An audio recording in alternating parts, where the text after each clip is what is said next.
नमस्कार दोस्तों, तिवारी क्लासेस में आप सभी का स्वागत है।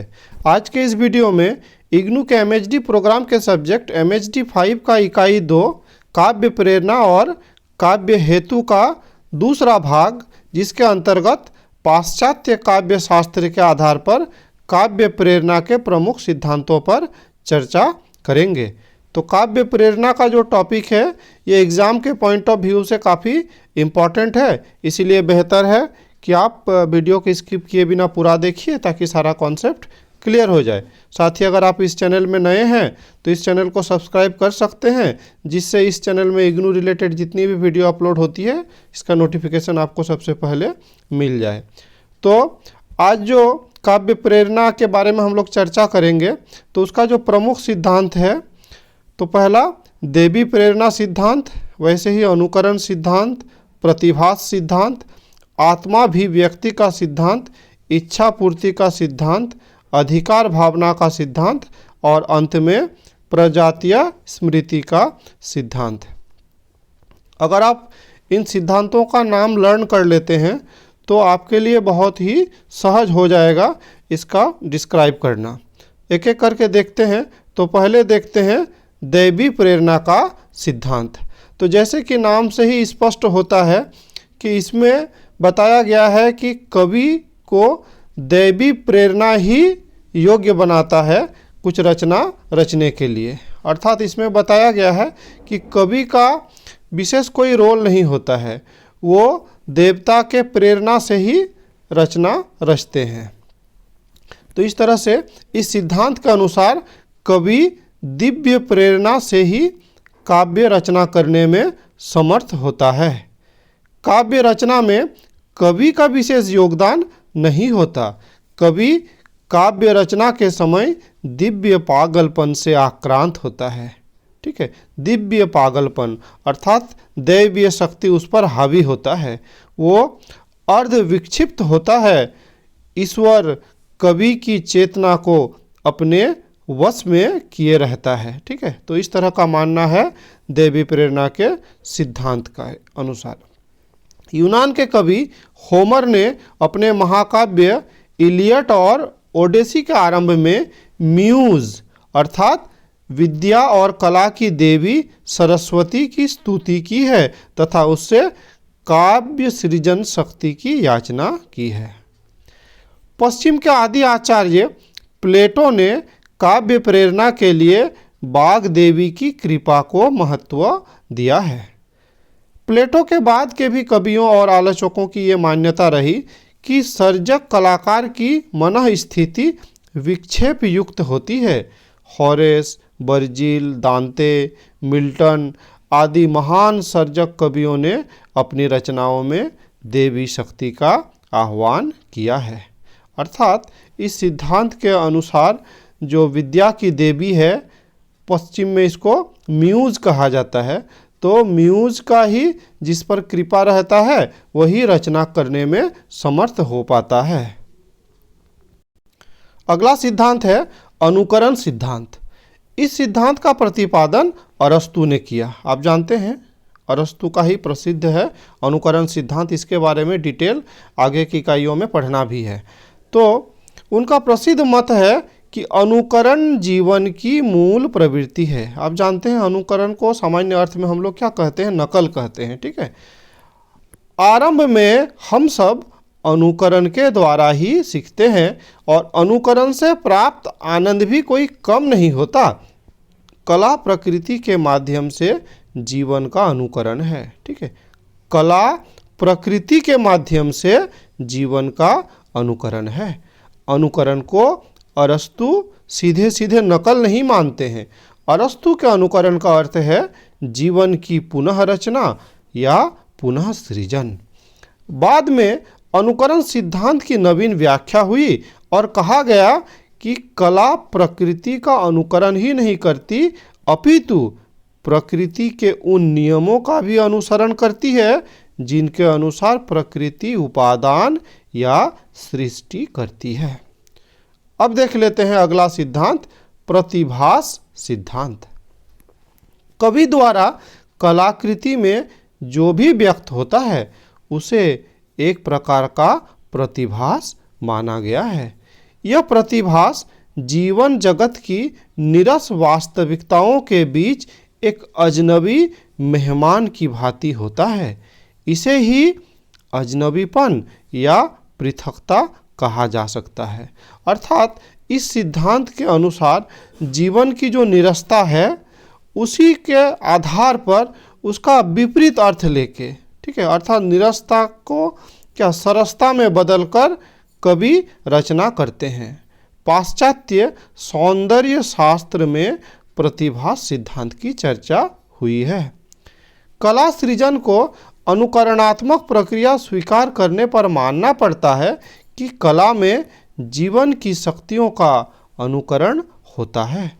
ऐसी स्थिति में अनुकरण का अर्थ जीवन की पुनर्रचना है। कलाकृति का तात्कालिक प्रभाव सत्य से पृथकता के रूप में होता है। अब देख लेते हैं अगला सिद्धांत, आत्माभिव्यक्ति का सिद्धांत। ठीक है, तो नाम से ही जैसे स्पष्ट हो रहा है कि आत्माभिव्यक्ति माने अपने मन की अभिव्यक्ति। जैसे कि भारत में जो छायावाद के कवि थे उन्होंने अपने मन का बात सुना और उसी के अनुसार रचना किया।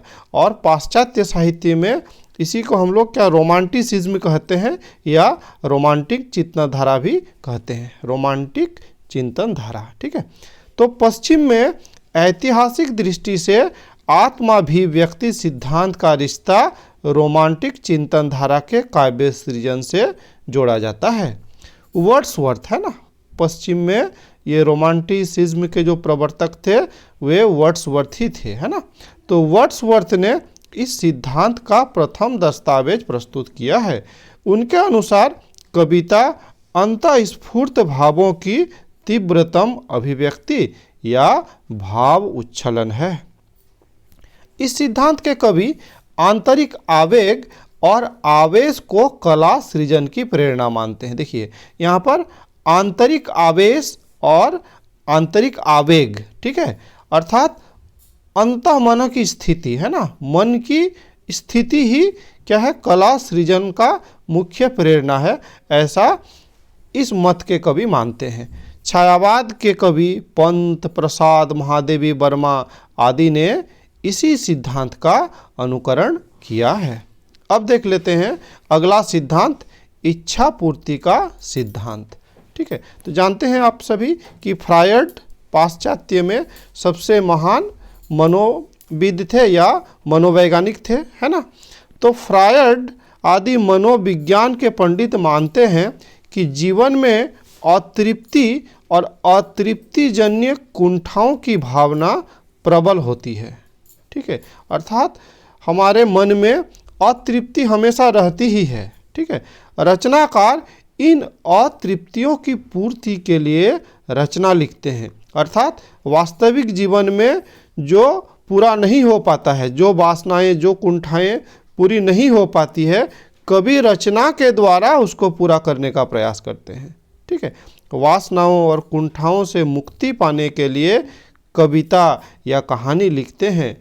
इस तरह से कला अतृप्तियों की पूर्ति का प्रयास है।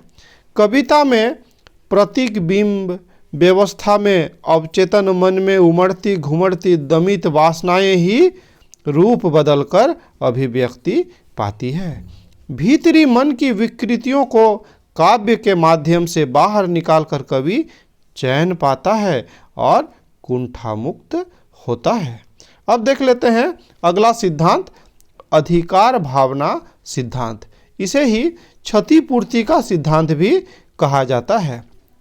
अर्थात क्या है कि जब हमारा शरीर का कोई अंग क्षतिग्रस्त हो जाता है या मानसिक रूप से भी कोई पोर्शन अगर क्षतिग्रस्त हो जाता है तो हमारे जो और दूसरे अंग हैं वो अधिक सक्रिय हो जाते हैं नहीं, और कुछ विशेष रचनाएं कर लेते हैं। जैसे कि हम लोग अगर सूरदास का उदाहरण लें, ठीक है, तो वे माना जाता है कि जन्मांध थे, लेकिन उन्होंने बहुत ही अच्छी अच्छी रचनाओं को लिखा। ठीक है, तो फ्रायड का जो सहयोगी एडलर, तो उनका मानना है कि मनुष्य असहाय है, दूसरे पर निर्भर रहता है। जीवन की विषम परिस्थितियां, समाज के अन्य व्यक्तियों का आचरण व्यवहार तथा हीनता उसे असहाय बनाती है, उसके मन में कुंठा उत्पन्न करती है, अतः मनस्ताप का शिकार हो जाता है और सहायता की भावना की प्रतिक्रिया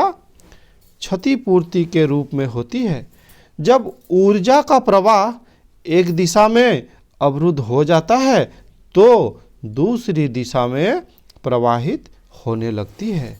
सूरदास और मिल्टन, ठीक है, नेत्रहीन थे, लेकिन उन्होंने काव्य सृजन का क्षतिपूर्ति की, ठीक है। अतः क्षतिपूर्ति काव्य सृजन की मूल प्रेरणा है, ठीक है। अब हम लोग देख लेते हैं अंतिम सिद्धांत, प्रजातीय स्मृति का सिद्धांत। अर्थात प्रजातीय स्मृति, इसके अनुसार क्या हुआ, हम जो मनुष्य हैं तो हमारे जो प्राचीन परंपरा है, ठीक है, हमारे जो सुदीर्घ प्राचीन परंपरा है, तो वो हमारे स्मृति में कहीं ना कहीं बसा हुआ है और जब हम रचना करते हैं तो वे सारी बातें हमारी रचनाओं में आ जाता है, ऐसा इस सिद्धांत के अनुसार माना गया है, ठीक है। तो जैसे फ्रायड के बारे में हम लोग देख लिए, तो वैसे ही फ्रायड के समान यूंग, ठीक है, ये भी एक महान विचारक थे पाश्चात्य साहित्य के। तो यूंग ने भी माना है कि अवचेतन का महत्व बहुत अधिक होता है, ठीक है। हम जानते हैं हमारा एक चेतन मन होता है और एक अवचेतन मन होता है, तो इसके अनुसार अवचेतन मन का भी बहुत महत्व होता है। यूंग के अनुसार अवचेतन में ऐसे तत्व भी विद्यमान हैं जो व्यक्तिगत अनुभव की सीमा में आते ही नहीं, वे कभी चेतन रहे ही नहीं, पर पुरातन और सर्वव्यापी है। जो मैं कहा, कामायनी में प्रसाद और उनका युग ही नहीं बोलता, हमारे आदिम पुरखे तक बोल रहे होते हैं, ठीक है। अगर आपने कामायनी को पढ़ा है, ठीक है, या आप पढ़ेंगे कामायनी को, तब आप समझेंगे कि प्रसाद किस तरह से इसमें वर्णन किए हैं। नहीं, लगता है कि हमारे आदिम पुरखे ही बोल रहे हैं, ठीक है। वैसे ही अगर पाश्चात्य का बात करें तो टी.एस. इलियट ने भी अपने निबंधों में सामूहिक अवचेतन सिद्धांत का व्यवहारिक रूप में परंपरा की अवधारणा में अभिव्यक्त किया है, ठीक है। तो इस तरह से आज के इस वीडियो में इतना ही। बहुत जल्द इसी चैप्टर का अगला भाग लेकर आएंगे। अगर आपको यह वीडियो अच्छा लगा तो लाइक शेयर कर सकते हैं, साथ में अगर आप इस चैनल में नए हैं तो चैनल को सब्सक्राइब कर सकते हैं। इस वीडियो में मेरे साथ बने रहने के लिए बहुत बहुत धन्यवाद।